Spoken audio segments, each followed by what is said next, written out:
So I was driving to work this week, just kind of thinking about my favorite Halloween movies. I love scary movies, anything like horror, but I was also thinking about movies that had like really good trick or treat scenes, any movie that had like Halloween in it. And for some reason, this one always pops in my head. There's a real 80s trick or treat scene here in Mr. Mom. And when I thought of the title Mr. Mom, I was like, just, grown, and realized I had to make a quick video about this. Even when I was a kid, so this movie came out in 83. I was like 4, so I probably didn't see it right when it came out. Um, but even like when I was a kid, I remember like, when you just know something is off or weird and you can't put your finger on it. Something always bugged me about this movie title and just this in general. So, something they are good at is this. And I just noticed that's a teacup.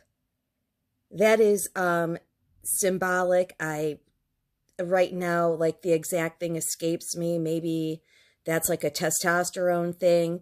But yeah, that teacup symbolism is definitely something right there. Wow. If that isn't right, help out in the comments below. But yeah, they snuck that in there. Okay, so something I feel like they are really good at is, okay, so the title is Mr. Mom. So all the attention is on this guy, right? Mr. Mom, Mr. Mom.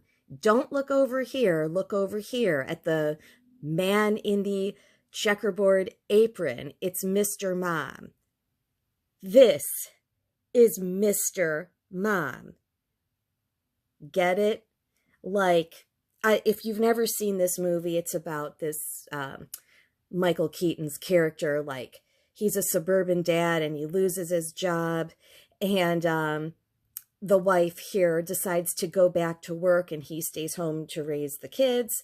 And that was, I don't know, probably pushing some agenda, because I read that that was one of the first movies that really did that, like showed the man raising the kids, believe it or not. That was 1983. And the woman is at work. Woman, I say that very loosely. But yeah, Mr. Mom, Mr. Mom, while all along, this sneak is the real Mr. Mom. Would the real Mr. Mom please stand up? It's this person. And that's like a very creepy picture. Look at his eyes and like those rubber gloves. Is that not giving us Frankenfurter vibes? Like, it's the same exact stare with those rubber gloves. And are those supposed to be Pearls, who way back when I had my original channel on my Flintstones video, a viewer had shared that Pearls are like representative of both genders, which certainly makes sense here for Frankenfurter, which that's, this whole entire movie was like messed up like that. And notice the red pyramid as well. But yeah, that Michael Keaton photo reminded me exactly of this. Yikes. This is the Halloween scene that I was referring to. How 80s is that, with E.T. there in the background? Right in the first few seconds of this movie, it says it's an Aaron Spelling production, and that immediately raised red flags, because it's got to be trannies. Aaron Spelling did Charlie's Angels. Bad news about them. 90210 and a bunch of other stuff. But yeah, it just floors me. Anything you thought was just like, oh, like a cute little innocent movie is like, it's all messed up, including Mr. Mom. I decided to briefly look into this Terry Garr, who played the mom. And she was in some Elvis movie as a dancer, and that raised red flags as well. That is a horrible picture, but he, she, it was a hillbilly dancer in this movie. I'm sure that was a career highlight. Just the name of that, Kissing Cousins. Blah, that's gross. I don't know. Like the weird thing about this person, especially like if you watch Mr. Mom, like the face is pretty feminine, but those collarbones there, like tell a completely different story. It's definitely like the tall, thin build of a man. Ugh, look at that one. Now that's rough because that's like an early picture, and I think that's someone famous with their little round feminine body on the left. Look at the shoulders. I know picture like looks a little blurry, but that does just look like a man with a wig. See that face there?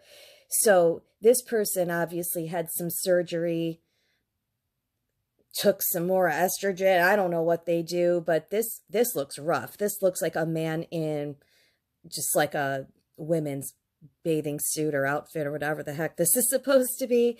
But the shoulders are like broad and wider than the hips, and those collarbones are really like thick and protruding. But look at that. Oof. Yuck.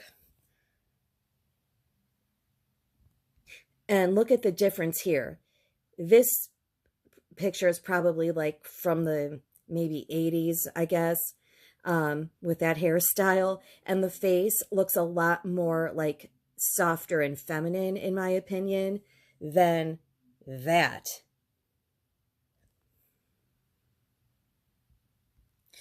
Another good one of the like thick protruding collarbones. Who says you can't have it all, especially if you're a tranny? With the tranny lean there, posing to make it look like, you know, a more feminine body. And the Fruit of the Loom logo missing that cornucopia thing, which was definitely used to be there, 100%. That's a Mandela effect thing. Interlaced fingers. And Terry Garr was also starred in Tootsie, you know, that movie where he's like in drag as Tootsie. So you know what is such a mind F-U-C-K is that,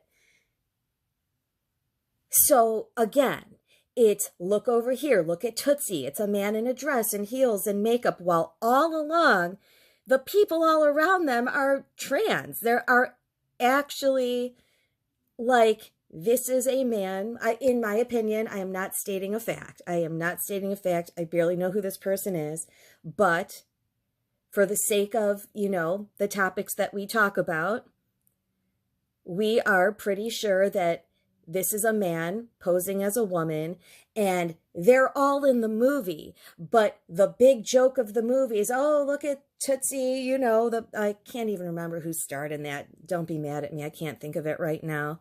Was a man in a dress and all of that kind of stuff. And you're looking that way when all along the people around them are actual transvestites or whatever. Sweet transvestites, right?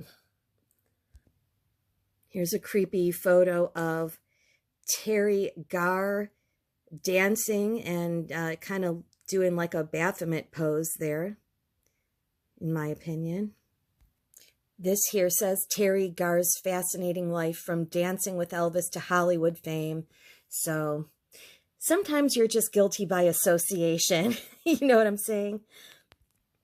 All right, guys, I'm going to cut this a little bit short. This is my only day to be lazy and relax. Tomorrow is Tech Sunday for this musical I'm in. That means we're there the whole day at the theater. And then I have work and rehearsal every single night. And then the show starts next weekend. So I wanted to make a video today. I will be back like, I don't know, like a week and a half, 2 weeks, okay? I don't have any time in the next like week and a half. So this is just bookmark this blog page just in case anything happens to my channel. This will be where to find me. There is nothing there right now except like a Wretched Recess picture and the title on this wixsite.com. However, there is this little Let's Chat button, and it really reminds me of like the old AIM, like instant message thing. Look at this. It's like the little AIM box. I was so excited. I got my first anonymous, sketchy chat conversation the other day. I love myself a good anonymous, sketchy chat. Like, that makes me happy. Somebody, they want to be known as, hold on, let me look it up. He wants to be known as RPMs. Like, did not want a name mentioned. So, yeah, but he sent me a bunch of interesting stuff. Apparently, he was involved in the modeling industry and sent me some stuff to look up. So, I'll share that in a different video and give him the credit for that, RPMs. And yeah, I mean, feel free to like shoot me an anonymous message and we can talk about weird stuff. But yeah, that's a fun feature of this site for sure. I'll post the link to my merch. 804 of you haven't sold a shirt yet. Honestly, I think they look pretty good. I made this myself. This one has the color one. There's black and white. There's hoodies and stuff. But yeah, I feel like most people with a YouTube channel like dream of the day where they can get monetized. And I've reached the like requirement twice now.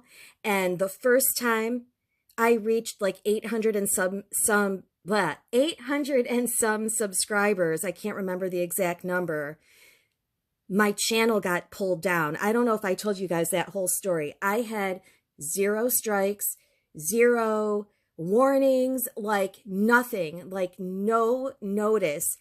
And YouTube sent me like an invitation to apply for their partner program. They're like, you've reached the milestones or whatever, like requirements to apply for partnership. And this is very important. Listen carefully.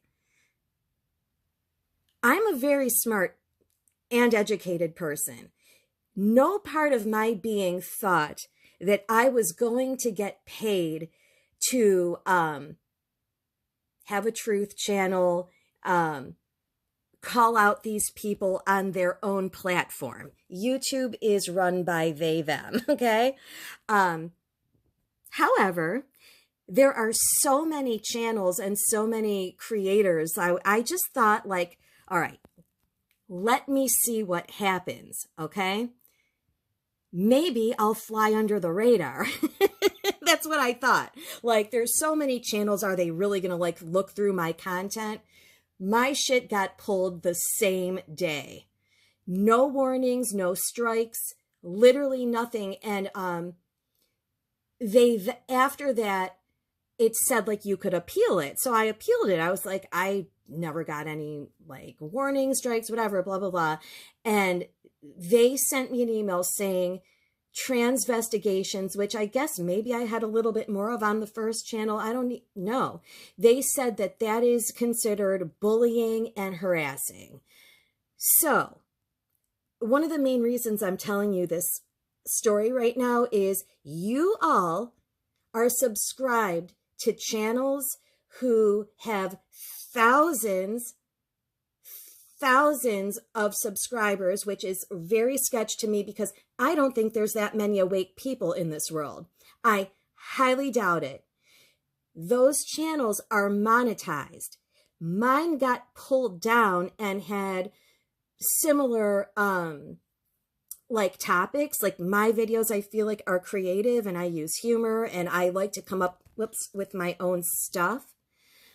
But I want you to think about that. There have been wonderful channels in the past that have all been pulled. Mr. E, Blue Heron, just a couple off the top of my head. by just real regular people like myself, our channels get pulled. So what do you think channels who have thousands of subscribers, there are not that many awake people in this world, that are monetized, those are A, insiders, B, shills, or C, they're AI. There is a channel that you guys, a couple of you were spamming my fucking page. Watch this person, watch this person. Hey, idiots. Do you think that somebody is going to show their face and make that kind of content on this platform and get paid for it? Most of you are super intelligent and bright, and I love talking to you, but there's a couple of shitheads in the mix who are so ignorant that they don't understand the concept of insiders running these channels. And I checked out a couple of, there was one channel in specific, this guy shows his face every day and has like a ton of subscribers, and it's a monetized channel. I'm so happy that you guys think that's legit. That is probably an AI person talking to you. I watched some of the videos and there's truth there, but there's bullshit sprinkled in. It's so obvious. So, yeah, I'm really happy with my 804 subscribers. I am never applying for monetization again because the channel got pulled the first time. So I'm sitting here doing this as a hobby for fun. After 2 years of this, yes, it would be nice to, make a little bit of money from my hobby that I spend a lot of time on. So I posted some merch. So if you are so inclined, I tried to make it look cool. Feel free to buy a shirt. If not, I enjoy doing this channel. But if somebody leaves me a stupid comment, I bite right back. I've been getting more stupid comments lately, especially on that JCPenney's video that has over 8,000 views. I never want thousands of subscribers because there's too many, that video in particular. Every day I wake up and somebody's arguing with me about how to spell JCPenney's or the models are women, I'm crazy. You know what I mean? So I like a small, intelligent group rather than, there's no way there's 50,000 awake people or the world would be very different. I don't know a single awake person in my reality. Do you? So, yeah, all of that stuff is bullshit. And also, I got called a shill and a deceiver by a couple of people. Bitches, I am here on my own free will making zero profit from this. So shills and deceivers make way more money. I'm sorry. I just had to rant for a second because some people on here are so stupid. But for the majority, I really enjoy talking with you guys. And I'm happy to keep this an intimate, awake crowd rather than it get too big. Yeah, because somebody said something to me about, oh, the more popular channels. They're not more popular. They're insiders, and they have a ton of subscribers that are probably fake numbers, like purchased or whatever. I am super happy to be a lesser known underground I'll take my little cult following any day over a bunch of stupid people, and you guys are buying them coffees and paying them on Patreon, and they're probably super rich. It's like inside people. Please wake up. I think most of you mean well, but there's some really gullible people out there too. All right, I am going to go watch some horror movies. It is October 18th. I love watching scary movies. It's almost Halloween. And I'm going to get back to being lazy and enjoy my Saturday. I hope you do the same. I'm really glad you guys enjoyed Pee-wee.